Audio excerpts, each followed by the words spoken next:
আল্লাহর কাছে আমি অনেক শুকরিয়া জানাই। একটা মানুষ কিন্তু সবসময় তার জীবদ্দশায় সে যে কারণে সাফার করেছে তার পরিণতি দেখে যেতে পারে না। কিন্তু আল্লাহর কাছে অনেক শুকরিয়া যে আমি উনার পরিণতি দেখে যেতে পারছি এবং আমার মনে হয় যে উনার আরো ভয়ঙ্কর পরিণতি বাকি আছে। আসলে আমি জানি না উনার সাথে আমার কোনো শত্রুতা আছে কিনা। উনি হয়তো জানেন।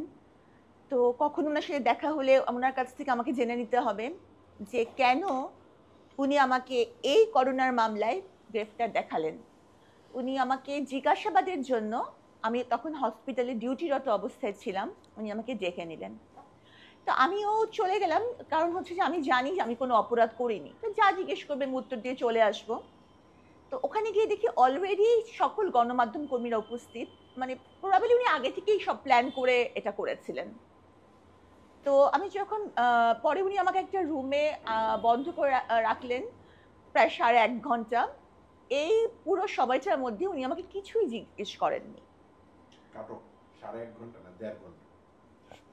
না, ও সবাই জানে যে আমি এটাই বলি। আচ্ছা যাই হোক, বলেন।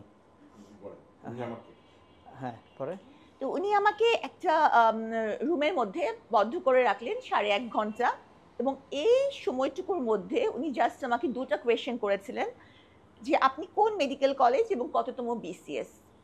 আমি একটু বাড়িয়ে বা কমিয়ে বলছি না, তার কারণ ওই সময়কার যদি কোনো সিসিটিভি ফুটেজ থাকে তাহলে দেখা যাবে যে উনি জাস্ট আমাকে এই 2টা প্রশ্ন করা হয়েছিল, এবং এই 2টা প্রশ্নের ভিত্তিতেই উনি, আমি পরে দেখলাম ওখানে টিভি ছিল একটা, যে ওখানে স্কলে আসছে যে জিজ্ঞাসাবাদের ভিত্তিতে সাবরিনা গ্রেফতার। তাহলে উনি কি এই 2টা প্রশ্নের ভিত্তিতেই বুঝে গেলেন যে আমি এই মামলায় সংশ্লিষ্ট বা সম্পৃক্ত? আর আরেকটা ব্যাপার হচ্ছে যে একটা আইন আছে যে সরকারি কর্মচারী কর্মকর্তাকে কখনো, মানে কর্তৃপক্ষের অনুমতি ছাড়া এবং তথ্য প্রমাণের ভিত্তি ছাড়া গ্রেফতার করা যাবে না। উনি আমাকে গ্রেফতার দেখানোর জন্য আমার তৎকালীন এনআইসিবিডির প্রধানের কোনো অনুমতি নেননি।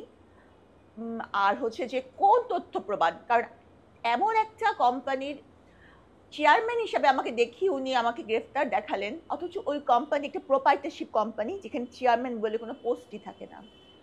এবং আমি বলতে পারি দ্ব্যর্থহীন কণ্ঠে যে কেউ, বাংলাদেশের কোনো মানুষ বা প্রবাসী কেউ এসে বলতে পারবে না যে সাবরিনা তাদের কাছে কোনো টাকা নিয়েছে, তাদের কাছে সাবরিনার স্বাক্ষর করা কোনো সার্টিফিকেট আছে। সবচেয়ে বড় কথা, আমি একটা কার্ডিয়াক সার্জন, আমি তো কোনো করোনা ভাইরোলজিস্ট না, আমার পক্ষে তো করোনা সার্টিফিকেট দেওয়াই সম্ভব না। তো আমি জানি না যে কেন উনি আমাকে গ্রেফতার দেখিয়েছেন, তবে আল্লাহর কাছে আমি অনেক শুকরিয়া জানাই। একটা মানুষ কিন্তু সবসময় তার জীবদ্দশায় সে যে কারণে সাফার করেছে তার পরিণতি দেখে যেতে পারে না, কিন্তু আল্লাহর কাছে অনেক শুকরিয়া যে আমি ওনার পরিণতি দেখে যেতে পারছি এবং আমার মনে হয় যে ওনার আরো ভয়ঙ্কর পরিণতি বাকি আছে। আচ্ছা আপু, আপনাকে কি বাসা থেকে তুলে নিয়ে যাওয়া হয়েছিল নাকি আসলে কিভাবে আপনাকে গ্রেফতার করেছিল, কিভাবে? এটা অলরেডি আমি বলেছি, আমি হাসপাতালে কর্মরত ছিলাম এবং আমাকে জিজ্ঞাসাবাদের জন্য ডাকা হয়েছে।